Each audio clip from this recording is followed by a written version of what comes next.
All right, now let's turn to New Jersey, where Senator Menendez facing federal corruption charges. Menendez under investigation for his relationship with Florida doctor and political donor Sen Menendez. Now, the scrutiny, it's focused on trips that Menendez took to the Dominican Republic on Menendez's private jet.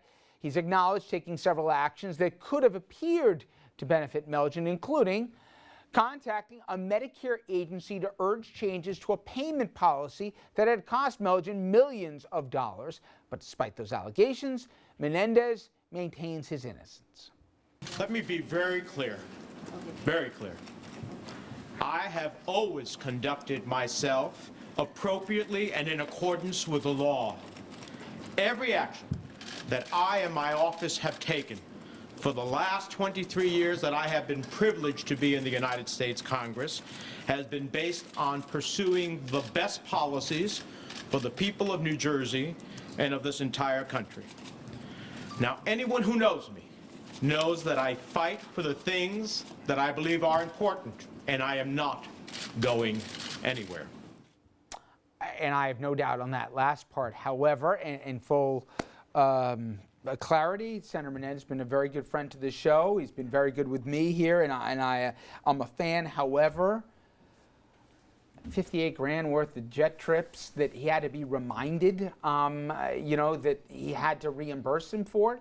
That he didn't report. That he didn't report, and he was found. Right. The Fed's been looking into this here for, I think, at least 7-8 months, maybe even longer than that. He'd already raised money here for a legal defense fund, Dom, but even if it turns out that he was just advocating on an issue he cared about for the Medicare reimbursement, it doesn't look right. But honestly, the expectation ought to be, you should know. For what things look like. Okay. But Richard, there should be an expectation of judgment. Since he won't do it, I will. The senator, it doesn't pass the smell test. I'm sorry, Senator. Basically, let me just finish. I don't think I'm going to let you finish. Okay, all right, I'll be done in a second. It's a wrap. It's over. A Democratic president appears to be, a Democratic administration is going after a fellow Democrat. You do the math. It rarely happens when, let me just finish, Mr. Brodsky. You have the floor in 10 seconds. Does he have to be able to finish? Yeah, oh, yes, thank you. I mean, come on, you don't report it on your ethics filing, the trips. So now you're doing favors for this donor who happens to be a doctor, but yet he has a security business in the Dominican Republic. I wonder if I call Senator Menendez's office as a regular person, Joe Blow of the public, if he'll advocate for me too. I don't know. What do you think? We've gone beyond your 10 Rick is becoming verklempt right now. Let him go. Okay, you got the floor. Now? By the way, did I use verklempt properly there? Now? No. Don't stop. You got it. Okay. You got it, Mr. Brodsky. Look, I don't know if he broke the law or he didn't break the law. I don't know. He could have, and if he did, he ought to be punished. But his defense, so somebody here who doesn't rush to judgment and lynch somebody, is that this was a personal friend who he had a personal relationship with. Right. Now, somebody got a violin. Okay, that's fine, Richard, but what do they know? You see, this you can't. I agree with Richard. Is you can't indict the smell test. Okay, the smell test isn't indictable. I love Tom, but he's jumping to it. But if it sounds bad, I don't love doesn't Dom. mean you can be indicted. I don't want this love Dom However, to take over here. My question is what else do they know? That's what I always say. Federal prosecutors are not stupid people.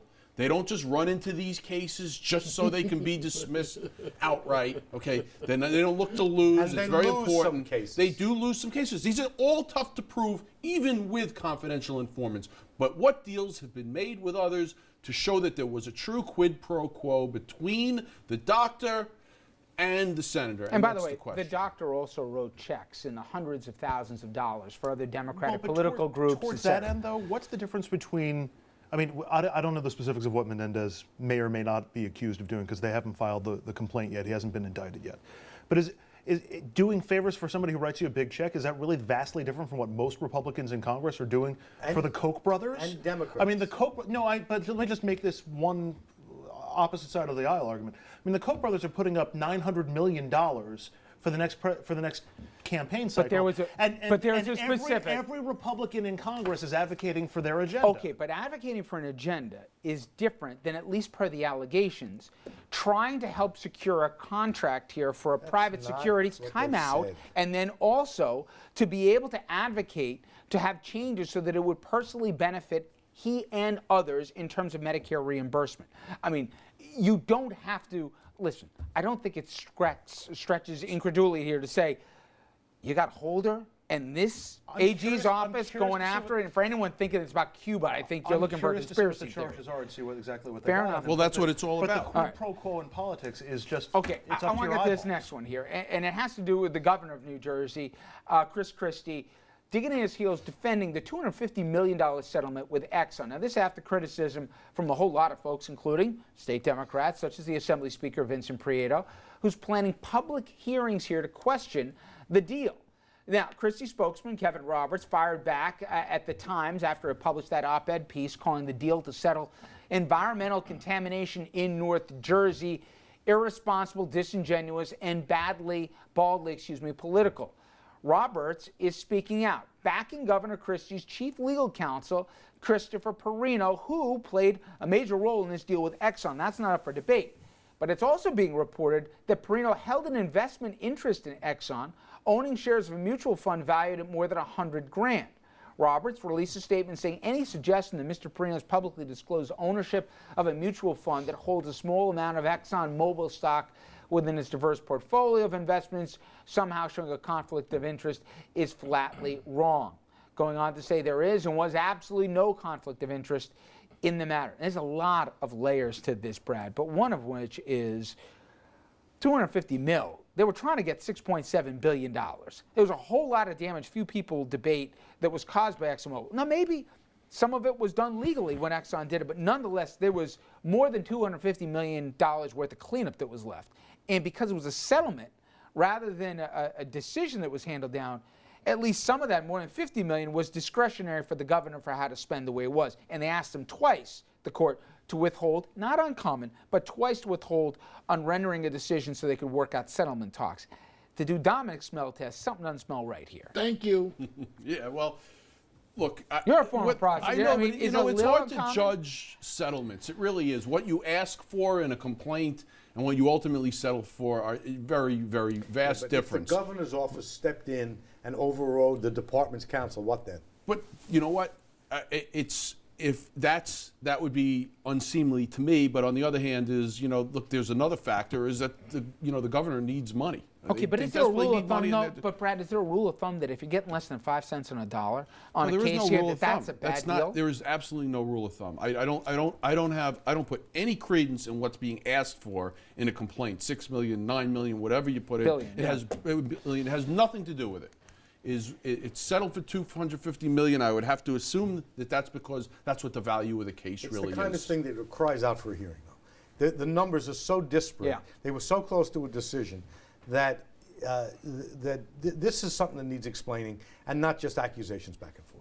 But everyone can always say, you could have got more, you could have got more, you could have got more. It's happening with the president right now with Iran. Okay, the Republicans say, you could have got more, you could have got more. But these negotiations, you sometimes have to defer to the people at the table who are involved in these negotiations. Should there be hearings? Yeah, there should be hearings on everything. Let's have a hearing just to make sure everything's kosher. The problem is those who are at the table are supposed to be kosher. The people elected them. The people elected this governor.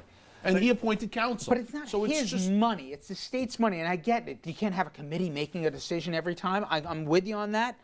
But at the same time, the numbers are so off here. And they were ready to do a decision, not once, but twice. And they said, time out. I'd like to know what the deal was. And then, of course, they could have appealed. They could have It's dragged simply out my the process. position, but- and I would say most attorneys would agree that practicing that what you ask for is outrageous typically, and what you settle for is market value. But they could have gotten more. Right. I'm Hey. sure. All right. When we come back, I'm going to show you a damning video. It comes out of the University of Oklahoma. It's a fraternity, and it's indefensible. Members here caught on camera taking part in a racist chant, obviously something not impromptu. This thing was known, and as you'll see here, everybody joined in. So from racism to hazing to binge drinking, Many are saying, have we crossed the line here where the Greek system does more harm than good? We'll ask our panel that question when we return.